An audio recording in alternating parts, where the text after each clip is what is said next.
Documento antigo e oficial da Igreja Católica prova que ela já adorou imagens. Aqui, ó, documento oficial da Igreja Católica, né, o Denzinger. E essas palavras aqui são do decreto do Quarto Concílio de Constantinopla em relação ao uso de imagens. E aí fala, ó, do mesmo modo também a imagem da Imaculada Sua Mãe e genitora de Deus, Maria.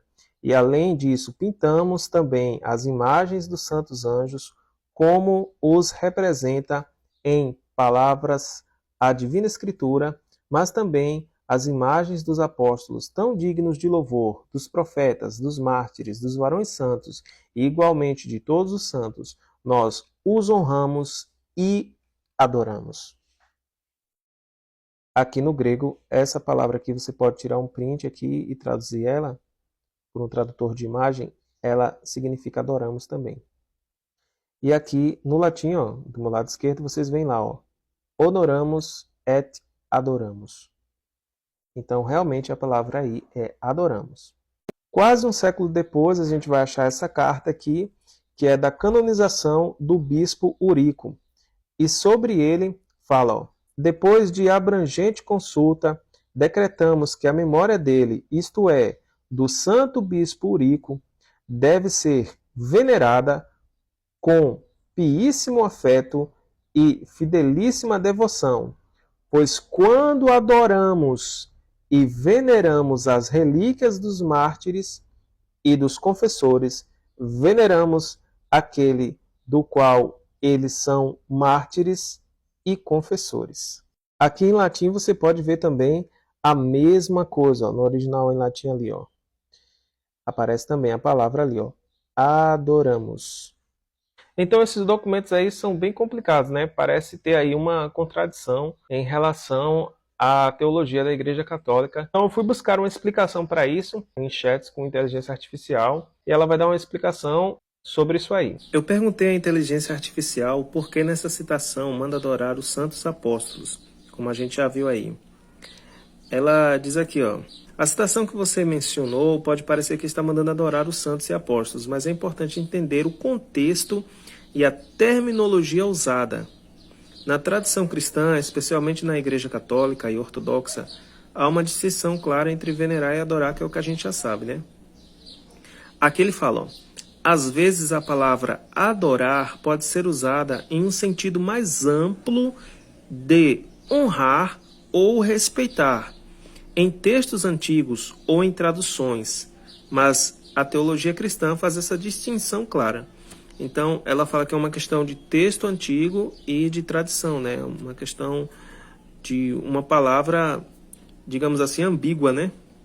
No contexto da citação, provavelmente se refere à veneração e não à adoração no sentido estrito. Ele fala aqui também, ó, quando documentos antigos usam a palavra adorar em relação aos santos, geralmente estão se referindo à dulia, ou seja, uma forma de honra e respeito, não à adoração no sentido estrito reservado a Deus. Ele ainda fala aqui, ó, contexto histórico e linguístico. Nos textos latinos e gregos antigos, a palavra adorar, adorar em latim e em grego, adorar também, né? Pode ter sido usada de forma mais ampla. No entanto, a teologia da Igreja sempre manteve a distinção entre adoração e veneração.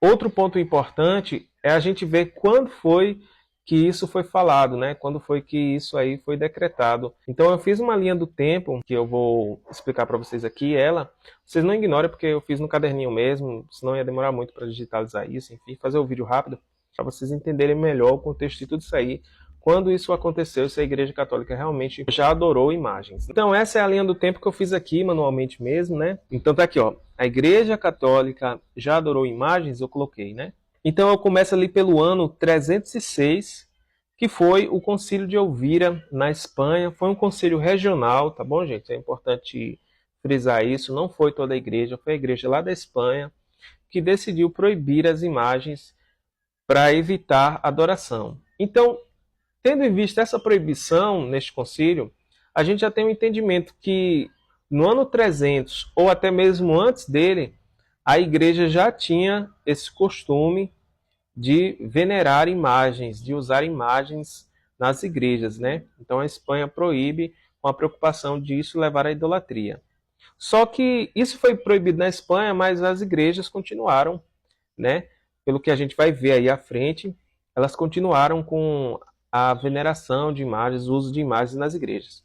E aí a gente tem, no ano de 599, uma carta ao bispo de Marsella. Essa carta aí é em defesa das imagens e destacando que as imagens não são adoradas, mas veneradas. Mais à frente, no ano 726, a gente tem uma carta a Leão III, que era ali um rei que se tornou iconoclasta e ele estava destruindo as imagens. Começou aí essa perseguição.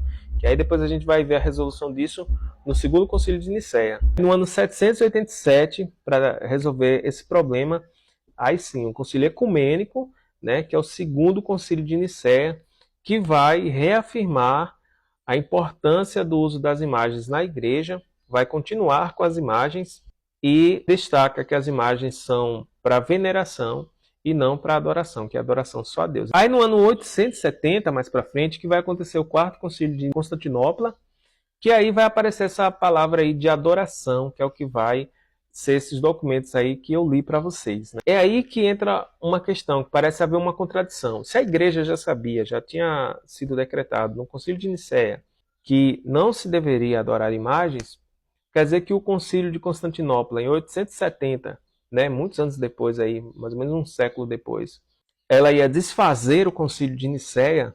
Mais para frente ainda, em 993, que vai ter a canonização de Eurico, e nessa carta, em se tratando desse sínodo regional também, vai falar que devemos adorar as relíquias, né, e as imagens também. É outra parte complicada, que é a que eu já li para vocês aí. Então, ela continua na visão do Concílio de Constantinopla. Então, o que aconteceu? Ou o Concílio de Constantinopla foi contra o Concílio de Nicéia, ou ele está de acordo e tudo isso que está vindo à frente é simplesmente uma questão de um termo ambíguo. E aí a gente vai ter o desfecho de tudo isso depois da Reforma Protestante, de todas as acusações que a Igreja enfrentou.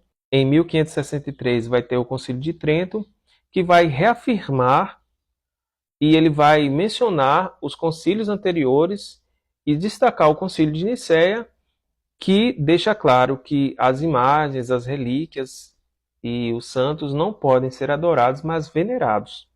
E somente Deus deve ser adorado. A igreja vai continuar com essa visão até os dias de hoje, né?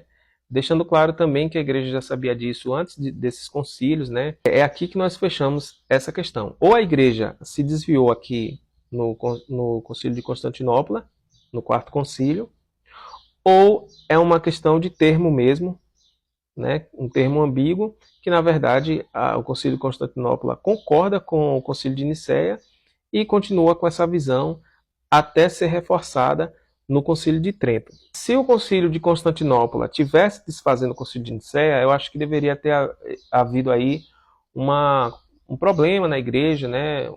Ou teria outro concílio, ou um debate para questionar o Concílio de Constantinopla, já que essa questão das imagens não serem adoradas, de ter essa distinção de adoração e veneração, já havia sido questionado há séculos na igreja, e todos aqui tinham deixado claro que a igreja não adora, mas venera as imagens. E você não vê, pelo menos não achei, nenhum concílio ou alguma confusão ou algum debate em relação ao quarto concílio de Constantinopla sobre ele dizer que se deve adorar imagens. Então parece que os crentes daquela época já entendiam que essa palavra não estava dizendo respeito à adoração de fato, mas à veneração.